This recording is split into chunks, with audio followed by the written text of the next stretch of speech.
I really didn't set the record for other people to see it. I would have been honestly happy if nobody knew, because it makes it so much harder when everyone's watching, and everyone was watching, it seemed like. I'm really happy that I can share what I've learned, but the actual motivation and outcome was very internal. In his daily life, Dan Hobbs is a pretty normal guy. He lives in Minnesota, works as a chief revenue officer, and he's a dad to 2 kids. People who see him at the grocery store or at a PTA meeting would never guess that Dan is a record-breaking mountain athlete. I'm Shelby Stanger, and this is Wild Ideas Worth Living, an REI Co-op Studios production brought to you by Capital One. In 2022, Dan Hobbs set the record for the fastest self-supported person to climb every 14er in Colorado. For those who don't know, a 14er is a mountain that exceeds 14,000 feet in elevation. These incredibly tall peaks have a certain allure for mountain athletes. Many of them require technical skills and are exposed with little protection from the elements. In Colorado, there are 58 14ers. Dan Hobbs climbed every single one of them in 14 days. To put that into perspective, that's like climbing a mountain every 5 hours for 2 weeks straight. Dan Hobbs, welcome to Wild Ideas Worth Living. You have a beautiful story, and you're a stud. All 58 14ers, fastest known time. I'm stoked to have you on. Yeah, thank you. I'm super excited about this. Thanks for having me, and yeah, it's great to meet you. So you're not like a professional athlete. You're not a full-time adventurer. Most people who break records that involve running and climbing have been climbers since they were kids. Yeah, but it's definitely a different story for me. I grew up on a farm in Wisconsin. So, I worked hard, but I had never done a single competitive sport. I had never been on a team for anything. I've never ran. I mean, honestly, until I was 27, I don't think I'd run more than 2 miles. So yeah, this was a later in life endeavor for me. Walk me through this. Why did you fall in love with the mountains? That is a great question that every mountain athlete asks themselves. What is actually fun and enjoyable about this? Because in the moment, it's like you're always in the suck. It's hard.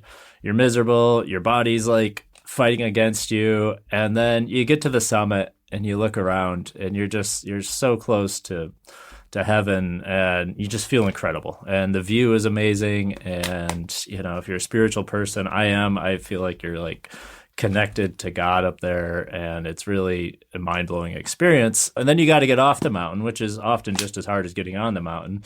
And so then you have this hard descent, and the whole way down you're in pain, and then you get done and you just feel like you've accomplished the biggest thing in the whole universe. I've seen you write about this before, and it's pretty vulnerable, but you said, at one point, climbing 14ers really helped you through a dark point in your life. Are you open to kind of just telling me a little bit about this? Yeah, absolutely. I'm divorced, and I have 2 kids, and I got married very young, and it was a pretty traumatic relationship. The divorce was also very traumatic to me, and it pushed me into a place of depression and then a battle with suicide that went on for almost a year. And it was just a very dark time. I wasn't able to work. I was in bed more than 20 hours a day, and just completely incapacitated by depression. And it was something I had never really dealt with in life until this point. And I was literally fighting for my life. And so this was 2012 and 2013. I had climbed a few mountains by that point in my life, but maybe less than 5 probably. And sometime in May of 2013, I had read this article by John Prater, who his trail name is Homie, and he had tried to set the 14er record. And he actually, he didn't set it. He wasn't even able to finish. He had just a bunch of bad stuff happen to him. And oddly, nobody had really written about this in the way that it's well known now back then. And I had read that, and it set this bug in my mind of wow, I would love to do that. I didn't even know how many 14ers there were at the time. I had climbed a couple of them, and had not done any of the hard ones, and had no ambitions to ever do all of them, and just thought wow, that would be so amazing to do that. So I'd read that article. It was in the back of my mind, and then I was struggling with depression, struggling with suicide in a really bad way. I was living in a place like right next to downtown Minneapolis, a very urban environment. And I sat up one day in bed, woke up, and literally it came out of my mouth, which again, as a spiritual person, like I think it came from a higher power. And it literally blurted out, I'm going to set the 14er record. And I was like, I literally covered my mouth up and I was like, where did that come from? Like, I am not going to do that. And then I remember just sitting there in bed, like, well, I don't know how to get out of depression, but maybe that's the way I'm going to do it. And so, like, right then and there, it was probably like May 15th of 2013. I was like, I'm going to go try to climb all the 14ers this year and set a record. And so I took off. I had no idea what I was doing. I had two young kids, so I didn't really have any way to train. I got a Burley and put them in the Burley and biked them around town. That was my training. And so this is 2013. I showed up in Colorado in early August with my son. Had no idea what I was doing. Hadn't even looked at all the routes, and like found a Toyota Tacoma on Craigslist and set off to like go after this thing. And I had no idea if I was going to finish. I just knew I was on a journey and I wanted to, go after these mountains. And I ended up finishing them that year the first time in 24 days. I was 27 years old and had zero acclimation, had no idea where I was going. It was a hell of a journey. But it was transformative for me because I was in this, going into that, I felt completely worthless. Like as a person, I felt like I was worth nothing and I was battling with suicide. And coming out of it, I felt strong and powerful and like I could do anything. And I reconnected with myself through that journey. And I found myself again, but I also found a new self that I had never had before. And that's what the mountains gave to me. Like the strength I found in myself was it was transformative. I don't know even how to say it, but I started and ended as a completely different person. Dan's first attempt at going after the 14er record felt like a crash course in climbing mountains quickly. If he actually wanted to be the fastest, Dan had to iron out the small details. That meant researching the most efficient routes, planning his nutrition, and getting in better shape. On that first try, Dan learned a lot. Most importantly, he realized that he was strong enough to do extremely hard things, a mindset that changed his life when he returned home. He worked hard at being a better father and began to build a successful career. From the outside, his life started coming together, but internally, this record still pulled at his heart. I ended up started a company. I was working in downtown Minneapolis, and 2 years later, I'm sitting in my office with a suit jacket on, and a news article pops up that Andrew Hamilton had broke the supported record, which was very different than the unsupported record. But I remember sitting there in my office reading this, and it just hit me like I had gone through this incredible journey in 2013. I had found the new me and the me that I wanted to be. And then 2 years later, I'm sitting there completely down the wrong path in life. And I just remember like reading that article, and the thought that came to me was that should have been me. And not that like I probably could have set the supported record at all, but like I should have been trying for that, like that's who I am. I am not this guy sitting in an office in a high rise in Minneapolis. And I want to be back out there and I want to be in the mountains. And so that was a pivotal moment for me. The only problem is I was running a company, had two young kids, and was trying to get my life back on my feet. And so really nothing happened.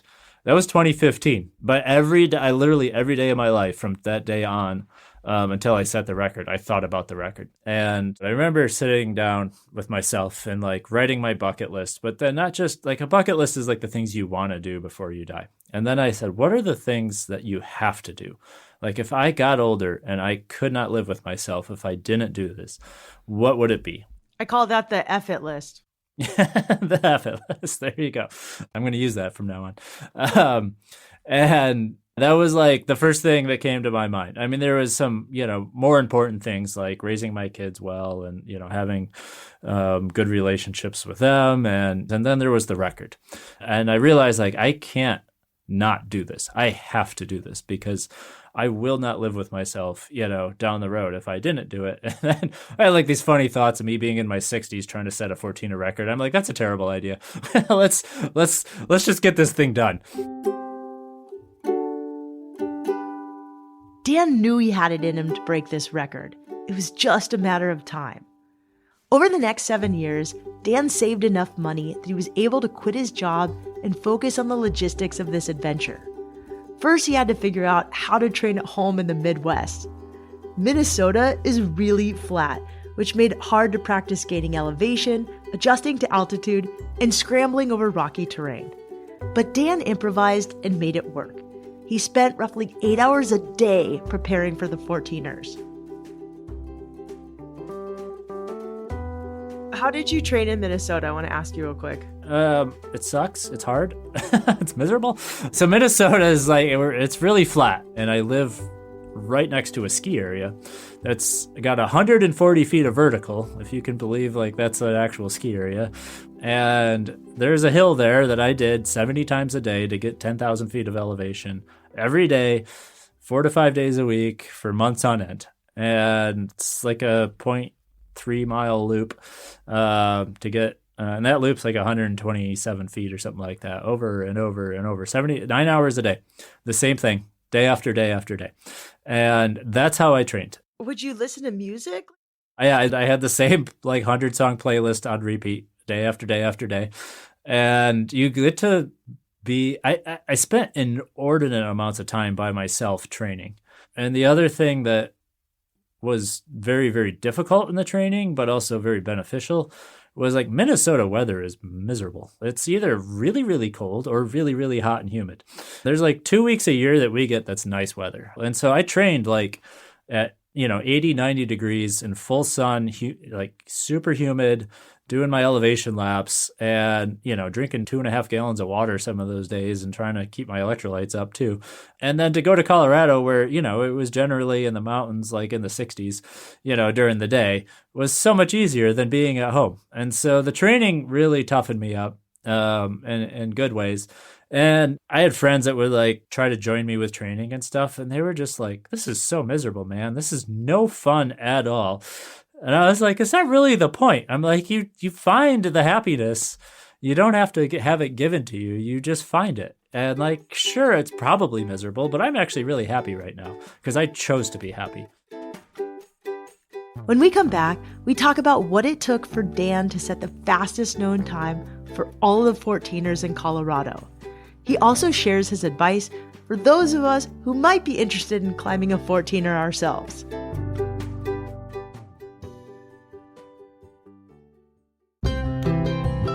Ready to turn your everyday spending into limitless possibilities? The REI Co-op MasterCard has you covered with rewards and benefits that support your love of the outdoors. This card is exclusively for REI members, taking your membership even further with rewards on every single purchase, whether you're shopping at REI or anywhere else. The best part, you can redeem your rewards as soon as you earn them, so you can finally grab that new fleece you've been eyeing and keep more cash in your pocket. Head over to rei.com/MasterCard-podcast to see if you're pre-approved today. That's rei.com/MasterCard-podcast. Terms apply.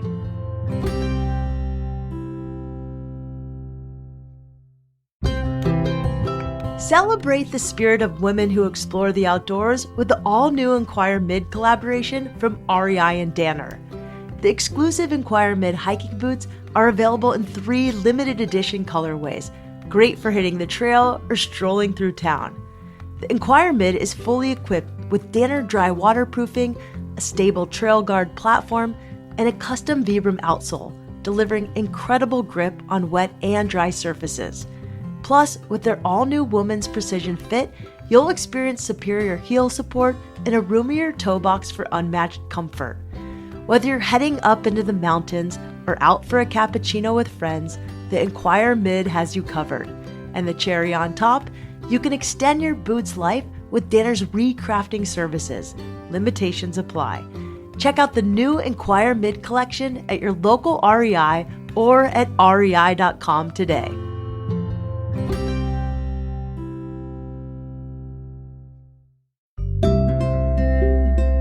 As someone who loves to spend her days running, catching waves, and adventuring in the mountains outside of my home in San Diego, I'm always on the hunt for the best gear to keep me going. That's why REI's Editor's Choice Awards are such a game changer. Their roundup of best-in-class gear is rigorously tested by members and staff for months, even up to a year. They consider everything from product performance to environmental impact, so we end up with gear that truly lasts. REI just announced the latest Editor's Choice winners for fall and winter. So if you're in the market for some new outdoor goodness, head to rei.com/editors-choice to check out the award-winning gear. That's rei.com/editors-choice.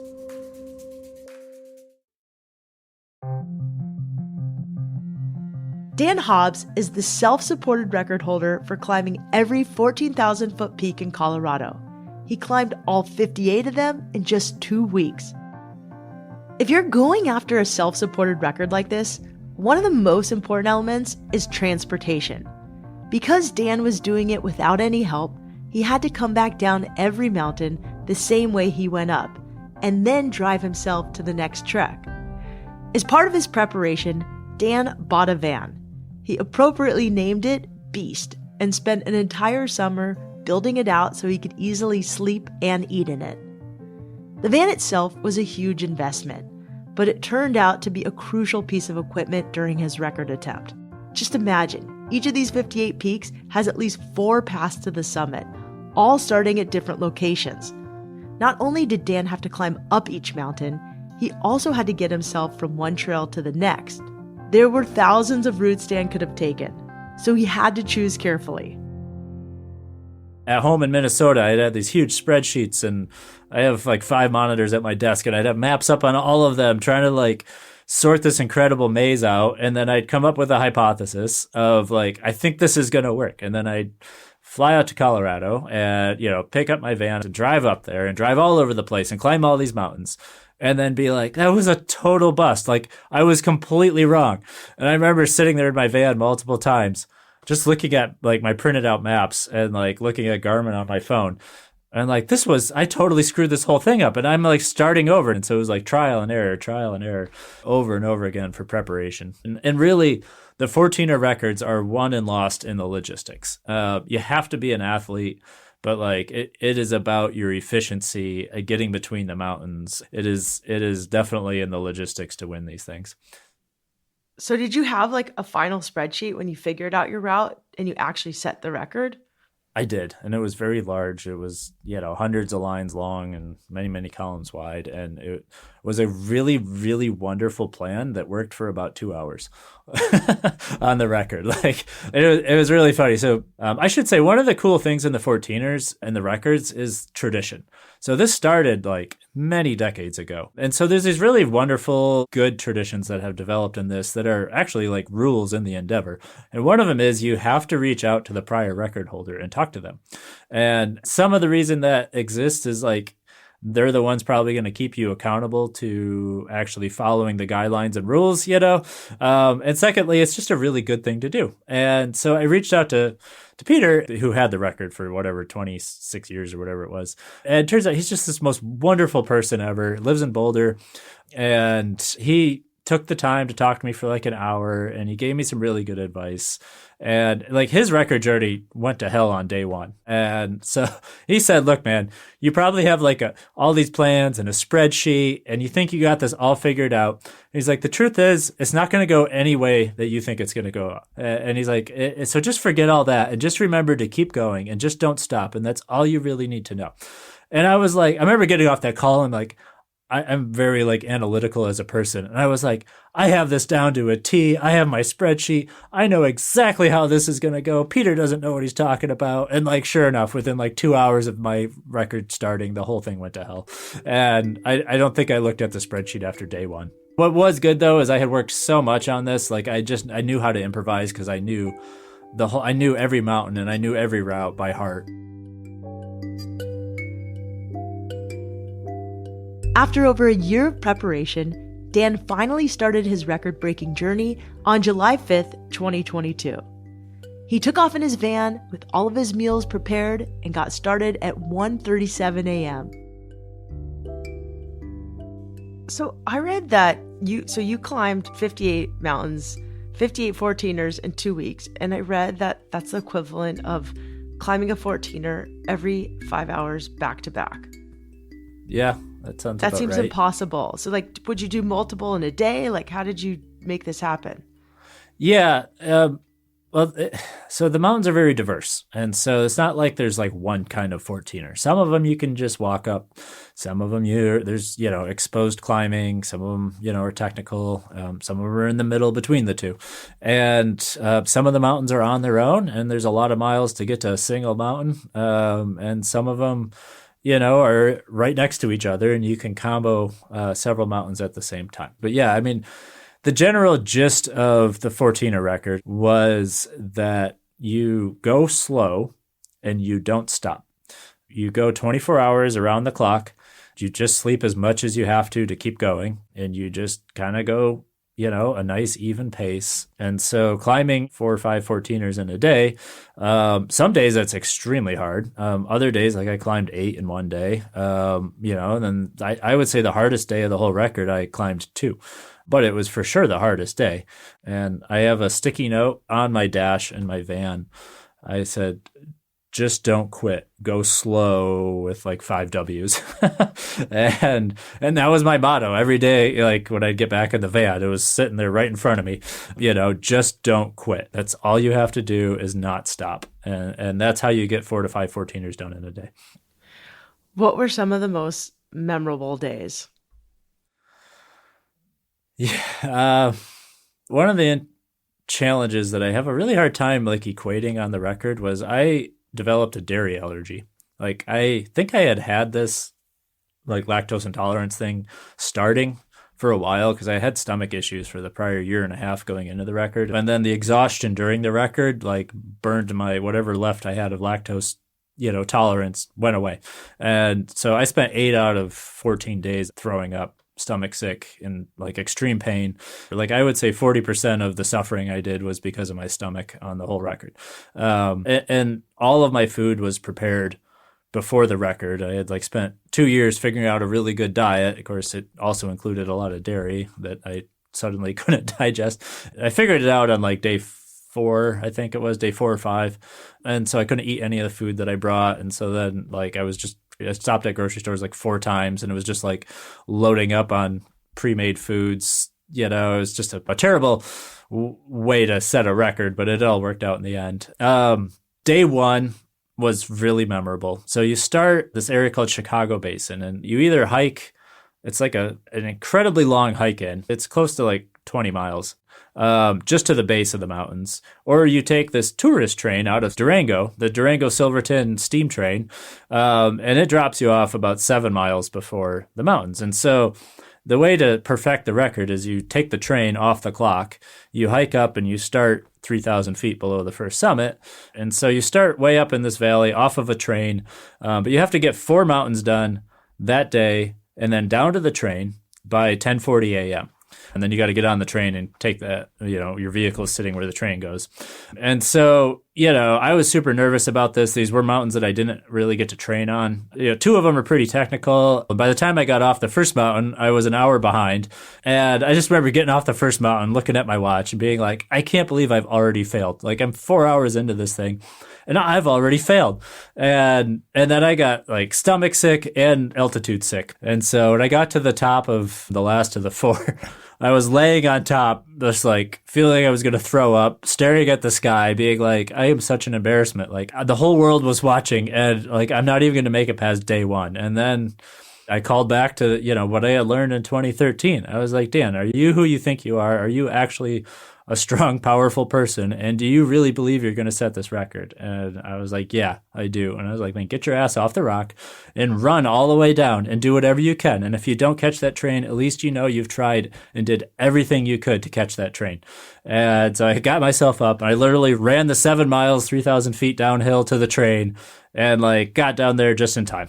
It turns out the train was late, so I probably didn't have to run quite as fast as I needed to, but How much of this challenge was, do you think, mental versus physical? That's a really interesting question. The mental is definitely the hard part.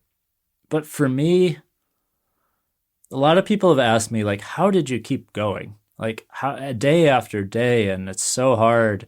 And for me, it was never a question of keeping going.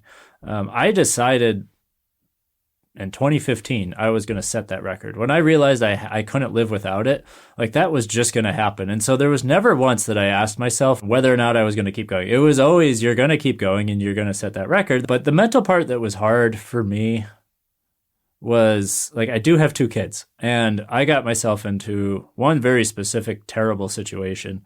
The Maroon Bells are two mountains, the south and north, and traversing between them is a class 5 traverse with a lot of exposure. And it's, for most people, it's like one of the most difficult parts of climbing in Colorado, or at least in the 14ers.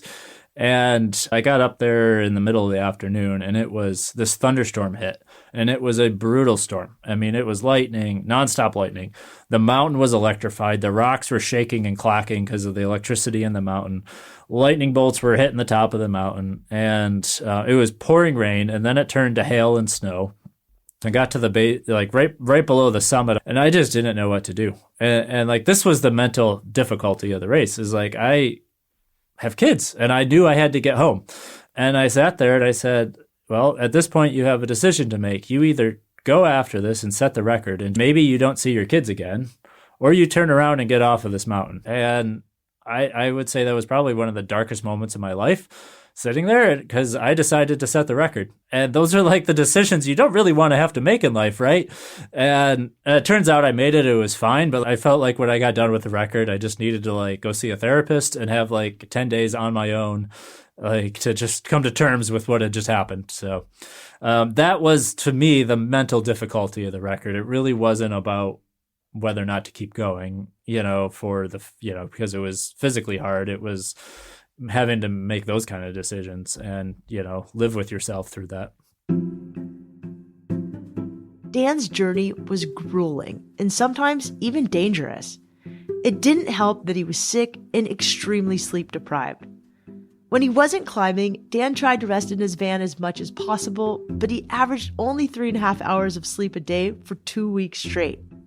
On his way up one of the final peaks, the exhaustion got to him. Dan stopped to take a nap and nearly reached his breaking point. I remember laying down and be like, I just need 20 minutes of peace. And like, I slept, I woke up 20 minutes later to like a lightning bolt hitting the mountain hundreds of yards away.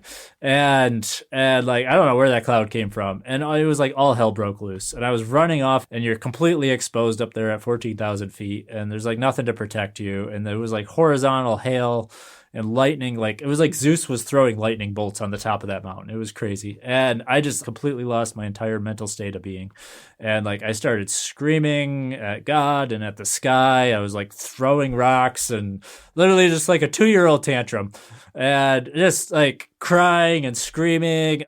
And I don't know how long that went on, but when it was over with, I didn't have anything left. Nothing was positive. Nothing was negative. I was just so spent, I didn't even care. So when I finished, I had like dreamed of this amazing finish, running into the arms of my family, and it was going to be so emotional, and I was going to cry, and it was going to be incredible. And then like when I got to the finish line, and I just like sat down and said, I'm glad that's over.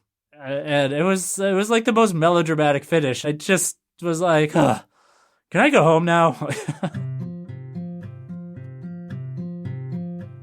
Dan came down his last mountain around 7 p.m. on July 22nd, 2022.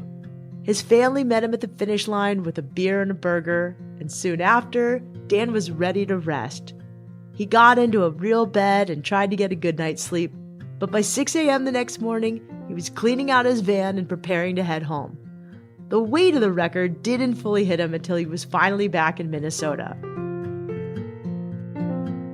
The finish was so melodramatic. And then like 2 weeks later, it finally hit me.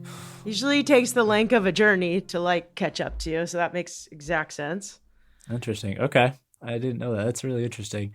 I was back home in Minnesota with my daughter on a beach next to my house. It was like a gorgeous day, and she was playing in the water, and I was laying there, and my mind instantly went to the same place it had gone for 9 years, to setting this record. It was just like a reflex. And I was like, all right, so how am I going to, and then I stopped. I was like, Dan, you set that record. That's yours and nobody can take that from you. And you don't have to think about it anymore. So that was the moment and it set in. And that's really like where the change started for me. When it finally hit me, like I had something that no one could take from me. And it was the one thing I wanted and needed out of life. I now had.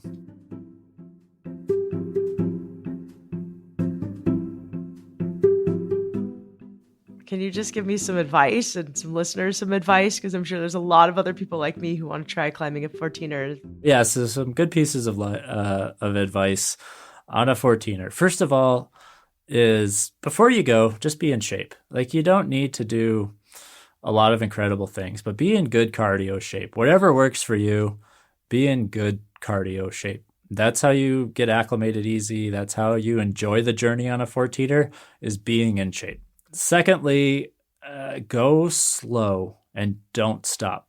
That applies to records, but it's also the very best way to hike a mountain. Most people I see that don't really know how to climb a mountain, they go their regular walking pace that they do at sea level, on the ground, and they can only do that for like a minute, and then they get out of breath and they stop and they sit down, and then they catch their breath and they get up and they do it again.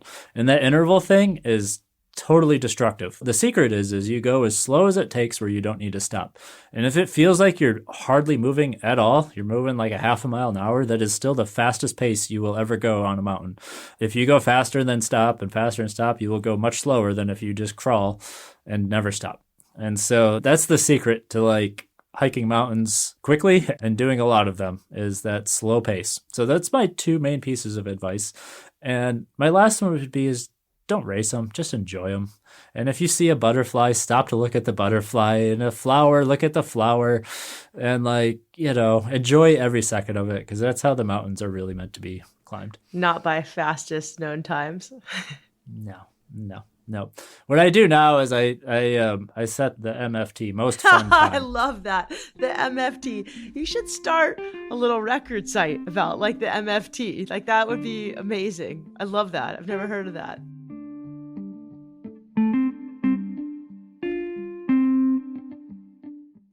If you want to learn more about Dan, check him out at Minnesota Mountaineer on Instagram. We'll link to his profile in the show notes. If you want to hear about another amazing FKT, check out our episode with Jason Hardrath, a teacher who climbed the 100 tallest peaks in Washington. We'll link to it in the show notes as well. Wild Ideas Worth Living is part of the REI Podcast Network. It's hosted by me, Shelby Stanger, produced by Annie Fassler, Sylvia Thomas, and Sam Piers-Nitzberg of Puddle Creative. Our senior producers are Jenny Barber and Hannah Boyd. Our executive producers are Paolo Motola and Joe Crosby. As always, we love it when you follow the show, take time to rate it, and write a review wherever you listen. And remember, some of the best adventures happen when you follow your wildest ideas.